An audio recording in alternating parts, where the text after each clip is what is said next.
Hi, I'm Shaul. Today I would like to discuss a somewhat troubling trend in camera evolution that inevitably affects us as photographers, our creative process, our thought process when we approach a scene, a situation. Let me start by comparing three cameras representing different eras in camera technology and evolution. Let me start with a camera released more than 40 years ago. It's a film single lens reflex, the Nikon F2. At the time of its release, it was quite an advanced camera. It has a mechanical shutter with electronic actuations that reaches 1/4000 of a second, and it offers aperture priority through automatic timing of the shutter. Now, this camera is, of course, manual focus, and in the viewfinder it has a split prism that enables you to focus on static subjects. That split prism is not really useful in even moderately low light. When using it, you have to be mindful of camera shake. So you really have to watch your shutter speed. Sadly, it doesn't have shutter priority, so you have to adjust the aperture in order to achieve a safe shutter speed. The common film stocks at the time of its release had a sensitivity of up to 400 ASA. At that sensitivity, you couldn't really reach a reasonable shutter speed with a 50 millimeter focal length in dim lighting conditions. Even indoor, you had to use a flash in order to create presentable photographs. But this is what most photographers used at the time. And it was good enough to produce very compelling images that are considered masterpieces even today.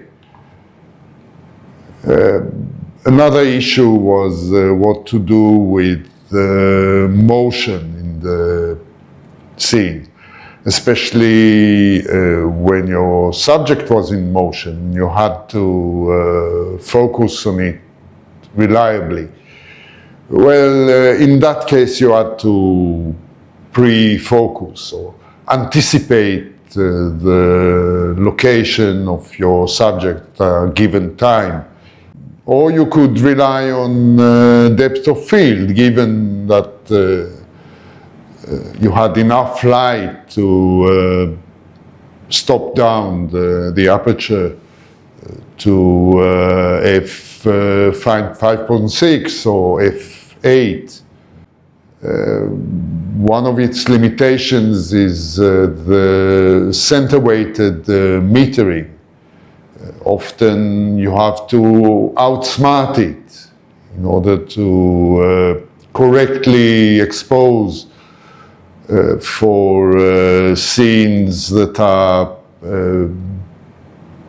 very bright or very dark on average. The FE2 is a very nice camera. I used it for a long time, and it achieved some very nice results in good light, especially. However, looking back at it from the perspective of 2025, it is quite limiting. It excels in good light. It makes fantastic photographs in certain conditions, but you have to be mindful of the settings at all time. Let us now jump 30 years forward. This is the Nikon D4S. It was released in 2014, and it's almost identical to the D4 released 2 years before. This is a flagship camera. It's very robust, very durable, and it was designed to successfully take an image of anything you could throw at it. Its autofocus system is quite advanced for its time, and it has a fast burst rate of 11 frames per second, which actually enable you to capture the exact moment when the action comes to its peak. This camera is also very good in low light. It has a fantastic dynamic range that is, in my view, unmatched to this day, especially when you look at JPEG files. They are processed in a way that allows the image to express the entire dynamic range captured by the sensor. It has a lot of direct control on the body, so its operation is quite fast. You don't need the menus really in daily shooting. And it supports a vast range of lenses, new and old. Even with older lenses like this, Nikon 20-35, the autofocus operation is very fast, very accurate. However, in order to operate that advanced autofocus system, you have to be careful to select the right autofocusing mode and the right autofocusing area. It did have a tracking option, but that option is quite limited. It doesn't work properly when the action is fast. This camera still requires that you are mindful of shutter speeds. However, it does offer a very good shutter priority option, and its metering is much improved. It offers matrix metering, spot metering that were unavailable on the FE2. And in almost all situations you can rely on its metering system to give you a correct exposure. Nevertheless, you still have to choose the correct metering mode in order to tell the camera where your subject is. This camera has a 16 megapixel sensor, which doesn't seem a lot. But the images it makes are really nice. You can easily print them to any size, given a comfortable viewing distance. And you can even crop them. Not massive crops, but straightening horizons or slight adjustment of the composition are easily possible. Finally, this is the Nikon ZF.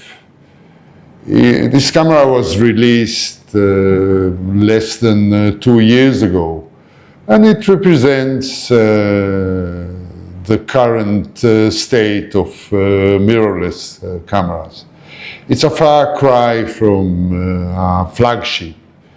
Its sensor readout is quite slow. It has a moderate pixel count of 24 megapixels. It's not really as fast as those do-it-all expensive flagship cameras. However, it's a very advanced thing. It has an excellent autofocusing system that covers the whole frame. It detects subjects in the frame, tracks them and exposes for them, which makes your life really easy. It has a very efficient image stabilizer. Whatever lens you mount on it, you can take camera shake out of the equation. Its low light capabilities are market leading. It is really excellent and even more important than the low level of noise and high level of color fidelity at high ISO values. It can focus in really low light, in near darkness, which makes my life easy. Moreover, everything it can do for stills photography, it can do in video mode. It has this flip screen that allows me to rotate it and monitor myself when I'm recording a video, monitor others. It works with no problem, very intuitive. Its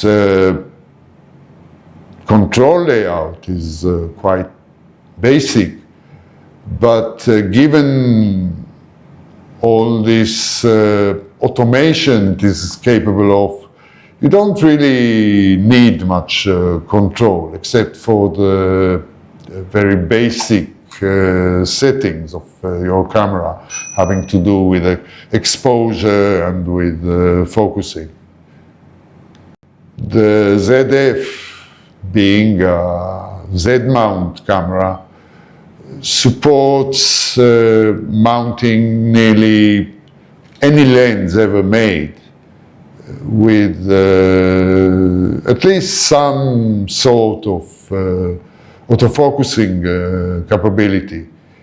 So there is a vast array of optics I can mount on it to achieve my desired look or rendering. It is a near perfect machine, for me anyway. It's sturdy and reliable, and really takes a lot of the decision making away from me.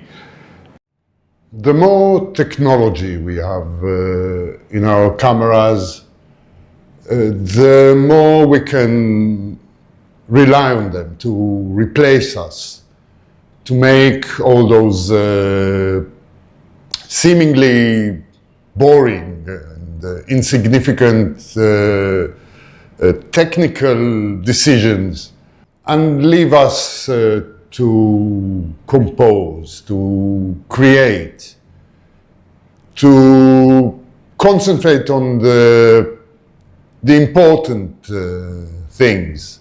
Nevertheless, the more you rely on your camera, the more you are in danger of hitting a wall every time the camera approaches the limits of its technical capabilities. You see, when you are more aware of the limitations, you can brace yourself when you see a wall approaching. So you do not hit it, you rub it. What I mean is that when you rub a wall, when you're aware it is there, you can use it to support you. Technical limitations force us to be more creative, to be problem solvers, not just operators of the camera. We need to consider those limitations in our creative process.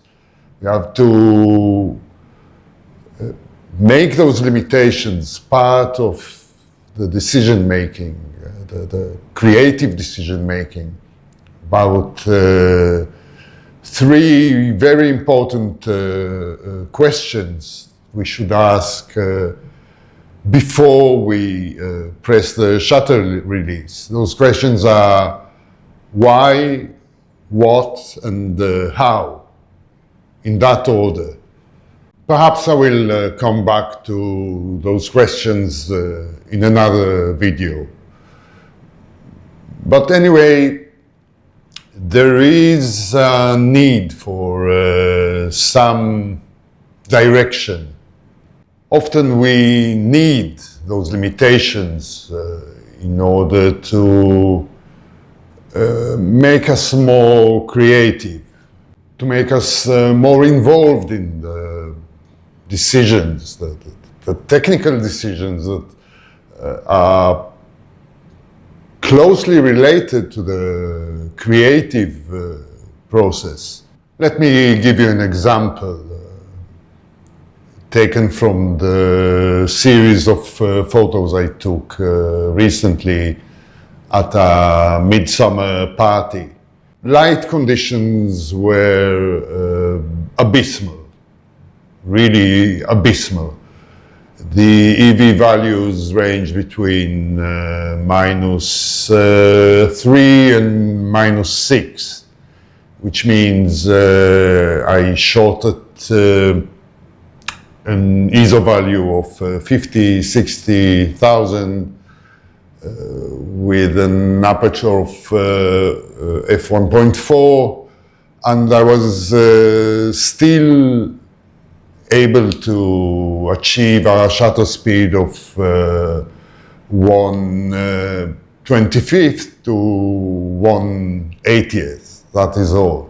It was impossible to freeze the action of active subjects. I was using two cameras that are very well suited to low light conditions. Actually, the low light capabilities of the Nikon ZF are 7 stops higher than that of the Nikon F2.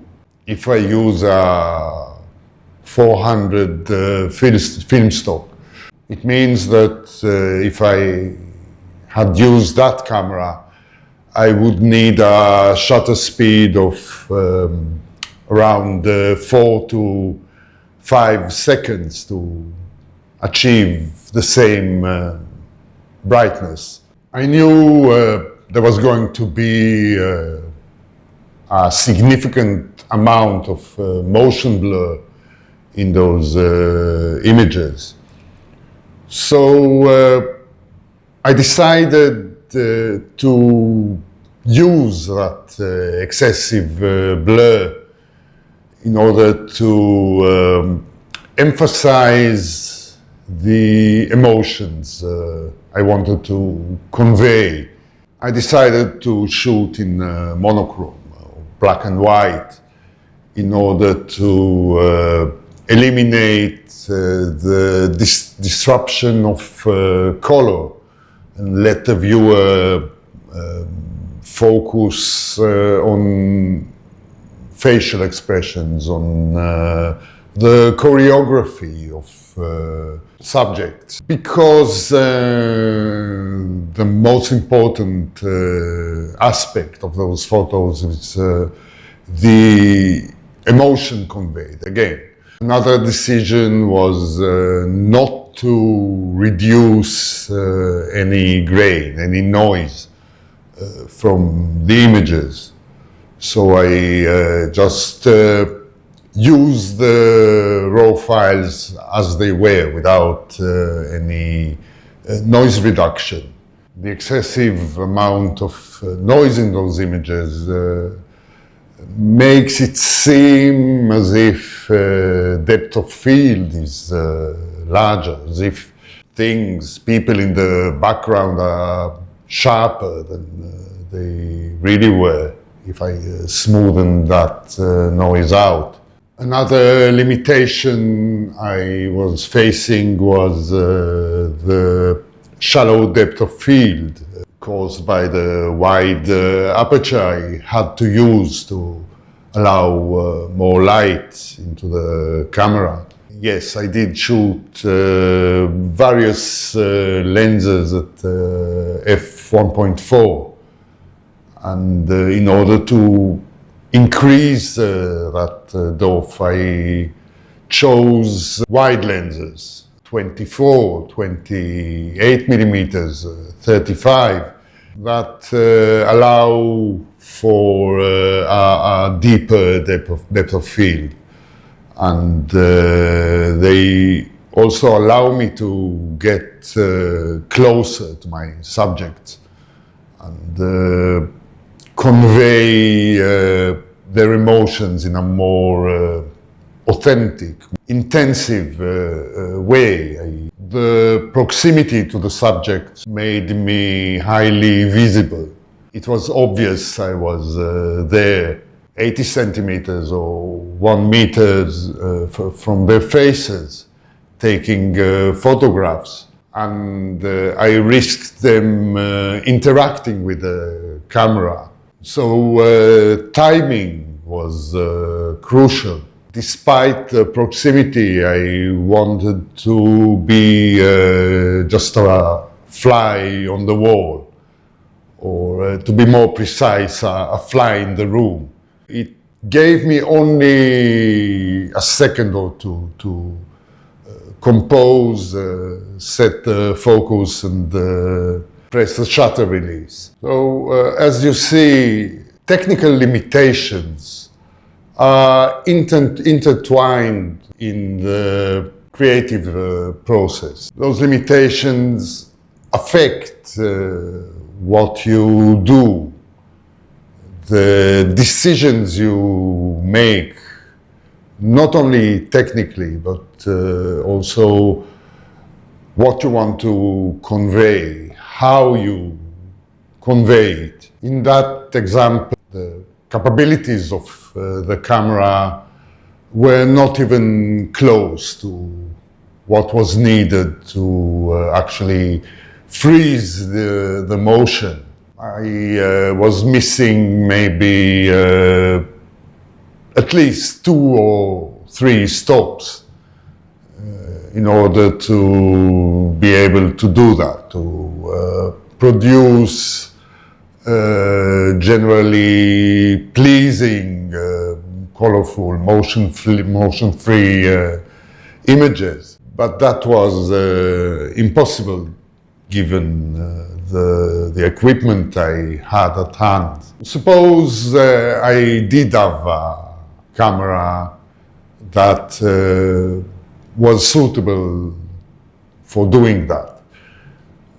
Would I still produce the same images in that situation? I doubt it. Maybe I would try to achieve more conventional images, more pleasing images, sharper, cleaner, more colorful, perhaps taken from a larger distance with a longer lens, perhaps using a slightly smaller aperture in order to gain some depth of field. One more thing I want to address is cropping. I rarely crop my images, not because they are perfect, not because I am an expert in leveling the horizon or creating compelling compositions. I'm not that good, not yet anyway. But I find that cropping often removes you from the feelings, the emotions you had while taking the photographs, which are important. The images I made, that documentary, dirty genre, is akin to authorship. It's not just the scene, what's in front of the camera. It's also the photographer who contributes to the final image through a careful selection of subject, composition, and timing. So the final work is a combination of what really happened and the point of view of the creator, the photographer. So for me, preserving that emotion, that raw involvement I had when taking the photos is quite important. It's part of the story that I tell from my own point of view. A second reason I don't crop is I'm lazy. Those sensors, 24 megapixels or even 16 megapixels, are resolving enough detail to enable a small or even a significant crop, given the print sizes I might produce, or the screens most of the viewers view those photos on. In fact, I've never found a reason to switch to a higher megapixel camera. Those cameras tend to be expensive too. But, even if they were not, even if they were more affordable than those low light kings of lower megapixel count, I would still not buy any. I just can't handle thinking of those file sizes, of the storage space I would need, not to talk about backing them up to a cloud service. The low to moderate megapixel counts are another limitation that I find helpful. They prevent me of even considering aggressive crops. Cameras will keep getting better. The autofocus will become more efficient, more reliable. Low light capabilities will improve in the future. Metering and stabilization will become even better than they are now. And all these progression will mean that the photographer can really rely on the camera to achieve excellent results.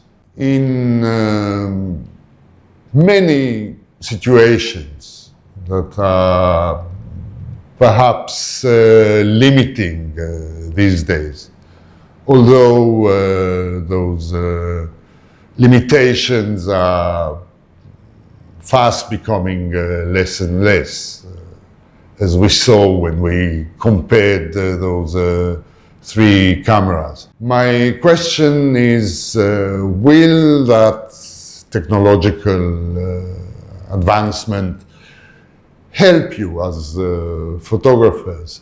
Will the vast possibilities open to you will actually help your creative process, your photography in general? I'll be glad if you comment about it. Right, I think that will be all for today. If you enjoyed this video, please consider buying me a coffee. There is a link in the description below. It's a nice gesture between gentlemen, you know. So, thank you for watching, and see you again soon.